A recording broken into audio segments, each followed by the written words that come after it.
ಇದು ಮೆಕ್ವಿನ್ solar pump controller. ಇದು dual ಮೋಟರ್ನ run ಮಾಡುವಂಥ ಒಂದು ಕಂಟ್ರೋಲರು.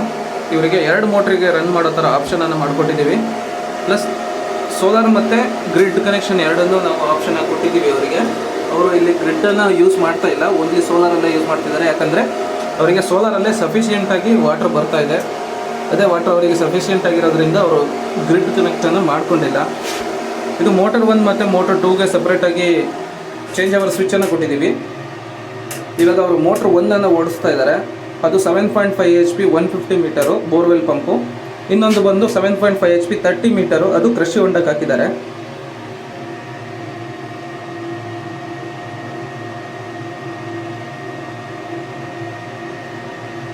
ಇವಾಗ ನಾವು 7.5 HP 150 ಮೀಟರು ಎಷ್ಟು ನೀರು ಬರ್ತಾ ಇದೆ ಅಂತ ವಾಟರ್ ಔಟ್ಪುಟನ್ನು ನೋಡೋಣ. ಇದು 260 ವ್ಯಾಟ್ ಪಿಕ್ದು 10 ಸೋಲಾರ್ ಪ್ಯಾನಲ್ ಥರ ಒಂದೊಂದು ಸ್ಟ್ರಕ್ಚರ್ನ 3 ಸ್ಟ್ರಕ್ಚರನ್ನು ಹಾಕಿದ್ದೀವಿ. ಟೋಟಲ್ 30 ಸೋಲಾರ್ ಪ್ಯಾನಲನ್ನು ಹಾಕಿದ್ದೀವಿ ಇವರಿಗೆ. ಇದು 7.5 HP ಸೋಲಾರ್ ಪಂಪಿಗೆ ಹಾಕಿರುವಂಥದ್ದು.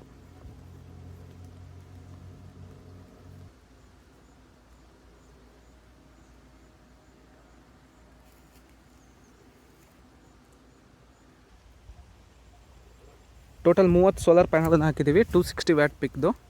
ಇವಾಗ 7.5 HP ಬೋರ್ವೆಲ್ 150 ಮೀಟರ್ ಪಂಪಿಂದು ವಾಟರ್ ಔಟ್ಪುಟ್ಟನ್ನು ನೋಡೋಣ. ಇದು 7.5 HP 150 ಮೀಟರ್ ಪಂಪ್ ಇನ್ಸ್ಟಾಲ್ ಆಗಿರುವಂಥ ಬೋರ್ವೆಲ್ಗಳು. ಈ ಬೋರ್ವೆಲ್ಲಿಂದ ನಮ್ಮ ಸೋಲಾರ್ ಪ್ಯಾನಲ್ ಡಿಸ್ಟೆನ್ಸ್ ಬಂದು ಅರೌಂಡು ಒಂದು 230 ಅಡಿ ಡಿಸ್ಟೆನ್ಸಲ್ಲಿದೆ.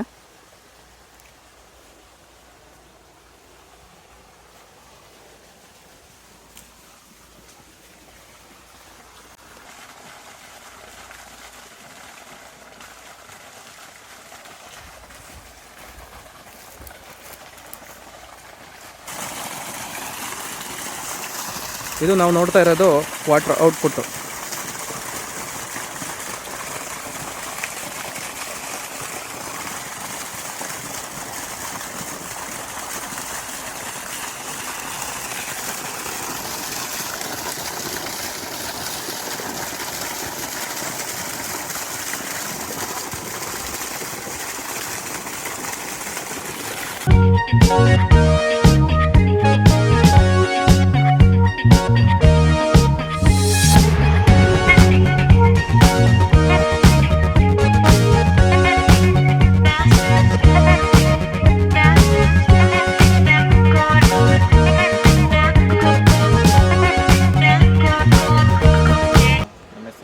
ಕೆಂಪರಾಜು ಅಂತ, ಈ ಕ್ಯಾತ್ನಹಳ್ಳಿ, ಮಾವಳಿ ತಾಲೂಕು, ಮಂಡ್ಯ ಡಿಸ್ಟಿಕ್ಕು.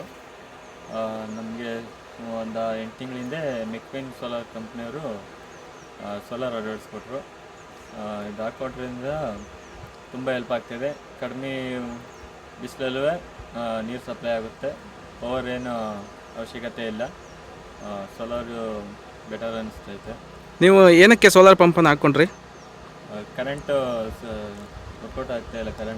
ಕರೆಂಟಿನ ಸಮಸ್ಯೆ ಇದೆಯಾ ಅಲ್ಲಿ? ಇದೆ. ಓಕೆ. ಈಗ ನೀವು ಗ್ರಿಡ್ ಕನೆಕ್ಷನ್ ಕೊಟ್ಟಿಲ್ಲ, ನಿಮಗೆ ಸೋಲಾರಲ್ಲೇ ಸಫಿಷಿಯೆಂಟಾಗಿ ನೀರು ಬರ್ತಾ ಇದೆಯಾ? ಸೋಲಾರಲ್ಲಿ ಬರ್ತಿದೆ.